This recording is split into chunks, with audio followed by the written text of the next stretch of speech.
Hey art fiends, welcome back to the channel. I hope you're all ready for part 2 of my redesigning Danganronpa OC's videos. If you have not seen part 1 of this video, please go and watch that first. I give a big summary about what this is and my history with the Danganronpa series and what it is I'm going to be doing in this video series on video number 1. I won't be repeating myself, so please go and watch that video. Alright, so in this one, we're going to be hopping into the next 4 characters that I redesigned. Again, I'm going to be doing the same process as before, where I do a rough sketch in my style, and then I try and create a top sprite in the art style of Danganronpa of this character with all its new design parts. So without further ado, let's get into the first character of this video, shall we? Alright, so first up on our list is the Ultimate Cheerleader. If I remember correctly, her personality was kind of very stereotypical for like a annoying popular girl kind of stereotype. I actually think that she was heavily influenced by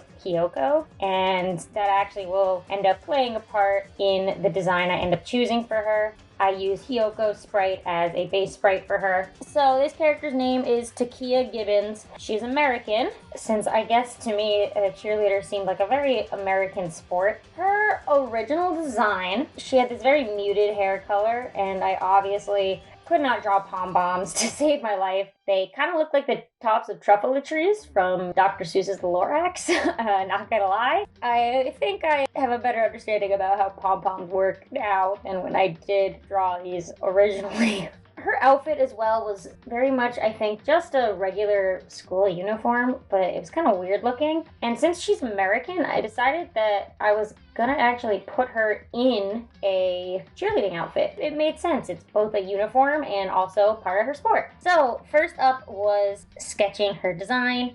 I really like the idea of her being kind of this like sassy small child who thinks she's cooler than everyone else, because she is cooler than everyone else. One of the only things I actually remember about this plot I had was that Takia was the traitor. I believe it's because she looked up to Junko. I could be wrong. I don't really remember anything about the story. The only other thing I remember is it took place in a locked off sleepaway camp area, so like they lived in cabins like you would at a camp, and then they had like all the different lodgings, and there was a big lake. I think one of the murders was that somebody drowned in the lake even. I believe I was heavily inspired by my personal experiences going to sleepaway camps for like the look, but also kind of like a Friday the 13th idea with like this creepy sleepaway camp that they just can't leave. Anyway, back to Takia. I used Hyoko's sprite as a basis for her design, and I sketched over what I wanted to change, you know, her new hair, her outfit, whatnot, the pom-poms. This one was interesting because the original sprite is wearing this very baggy, long-sleeved kimono, so I had to do a lot of guessing as to the specifics on the arms and whatnot for this character. So when it came time to color, I wanted to stick with the pink for her color scheme. I decided to also kind of brighten her colors up a bit. She was very muted and green looking in a lot of her colors, specifically her hair and her skin. So I really wanted to brighten them up a bit more, give her some life. But I stuck with the general same colors for her hair and her skin, giving her the nice chocolate brown skin and her cute kind of white blonde hair. I really love that contrast of dark skin character with light hair. So I think it looks really cute on her, as well as the pinks in her outfit and some whites in her outfit as well. She has a very simple color scheme with only a few colors. Then I did the shading, again looking at the sprite for some influence, and then I threw a texture over the whole thing,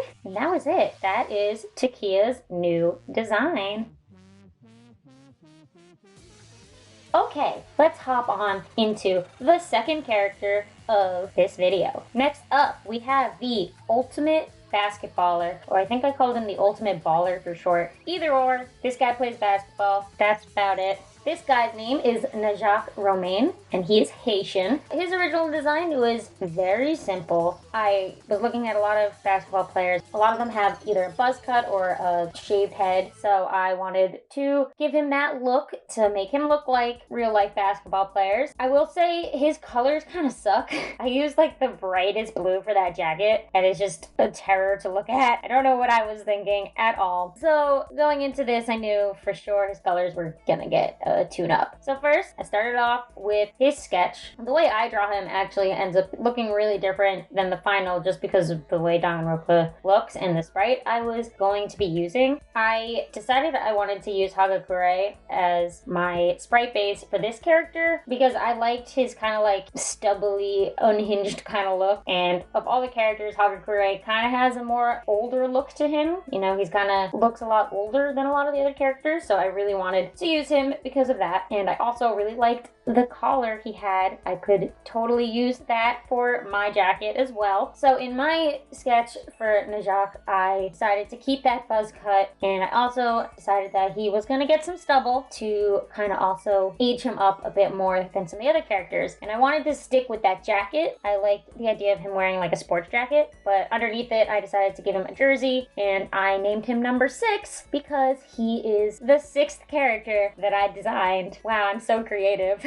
So when it came time to making him into a sprite, I had to do a bit of editing. Obviously, Hagakure has crazy hair, like insane hair. So I had to figure out where his skull is underneath all that hair so I could give Najak this buzz cut. And then the jacket was actually pretty straightforward. I just kind of followed Hagakure's jacket and made mine instead. And then for colors, I stuck with some blues, but I decided to go darker in a lot of places than before. I did decide that the jersey was going to be the lighter blue, and if you look at a lot of basketball jerseys, they do have pretty bright colors. That way, you know, on the court, you can see the colors pretty well and differentiate the teams. So giving him a brighter blue worked pretty well, but it wasn't like the brightest blue in your color picker. Yeah, so after that, I added the texture, and that was it. That is Najak's new design.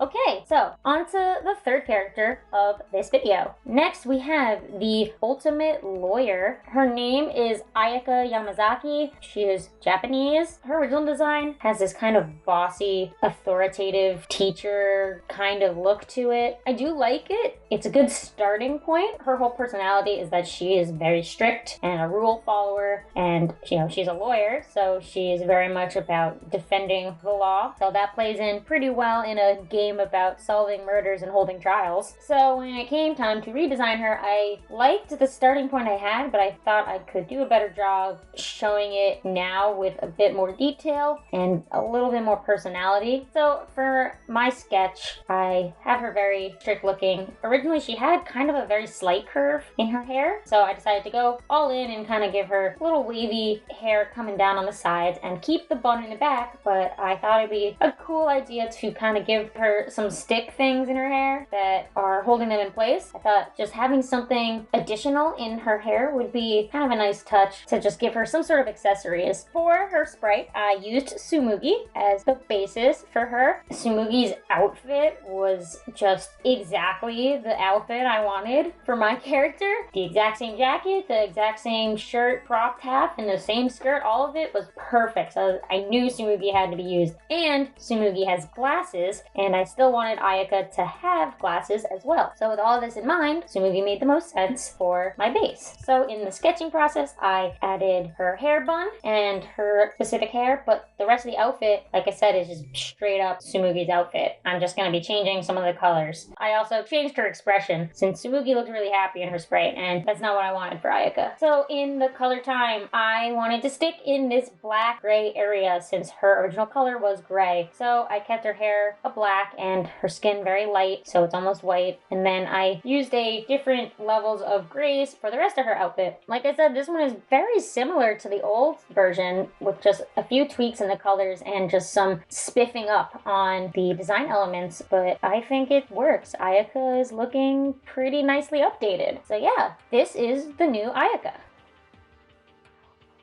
Okay, last character for this video. This character is the ultimate actor, and although he didn't start as the main character, he kind of became the main character as I kind of delved more into the story. When I first designed all these characters, I didn't have like the player character, I was just making characters. His name is Haruto Markov. He was half Japanese and half Russian. Why, I don't know, but I guess I just didn't want him to only be Japanese since I had a lot of just Japanese characters. And since he did become the player character, I guess maybe I wanted the character to be someone I personally could relate to, since I am also Russian. So Haruto's original design is kind of It's not really like cool or shows much of him. His standard personality was very much like the cool protag who puts himself out there and talks to everyone. Kind of like a shonen protag, if you will. But he is the ultimate actor, so he was very good at emoting in different ways. So he could flip and be a different personality. He's also good at impersonating the other characters. That was a thing. I think his original outfit, my idea was to hint back to the collar that is famously depicted with images of Shakespeare, which is why his jacket he's wearing has this very high topped collar. But now looking back at it, it doesn't really work. It's a really weird outfit, and I think I can do much better. So, when coming up with his new look, I did kind of relate back to that outfit where I did want to give him a jacket, but didn't want it to be a closed collared jacket this time. Instead, I was thinking more of a puffy vest jacket instead. To me, I was thinking of Marty McFly, which is where I think I had a lot of inspiration for his design in the new one for sure, as well as that jacket that Dipper Pines wears, and also the jacket that Junpei wears in the 999 game. So all of that combined is kind of the look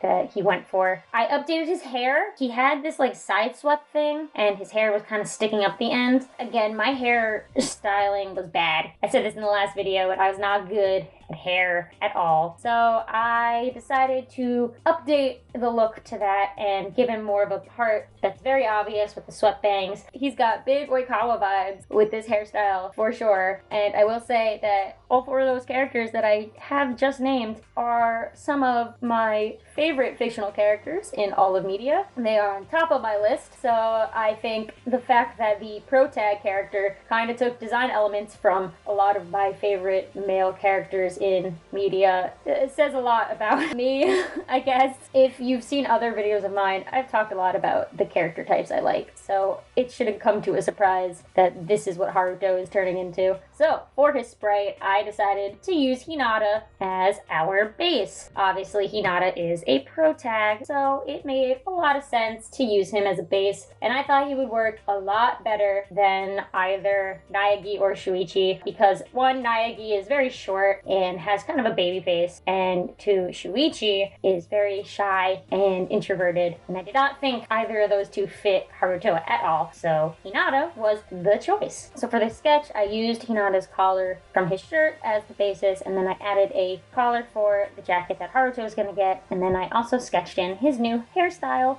I also had to make the sleeves longer because Hinata is wearing a short sleeve shirt and I wanted Haruto to have a long sleeve button up white shirt underneath. So colors, again, I'm sticking close to his original. I wanted purple since purple was his original color, and I also wanted to kind of update his original skin tone. He was very ashen in his original skin, and his hair is also very, very close in hue to that ashy color of his skin. So since he is not fully Japanese, I thought a little bit more of a tanner saturated color would work fine for him. For his hair, I also decided to go a bit darker than the kind of lightish brown I had, and I made him more of a darker brown. It's still pretty light, but it's just a little darker than the original color. For his vest, I went for purple, and I made it a desaturated lighter purple color, but I also kind of gave him a bit of a pattern with some stripes going across it. And then it was just shading and adding the texture, and that's it. That is our new version of Haruto.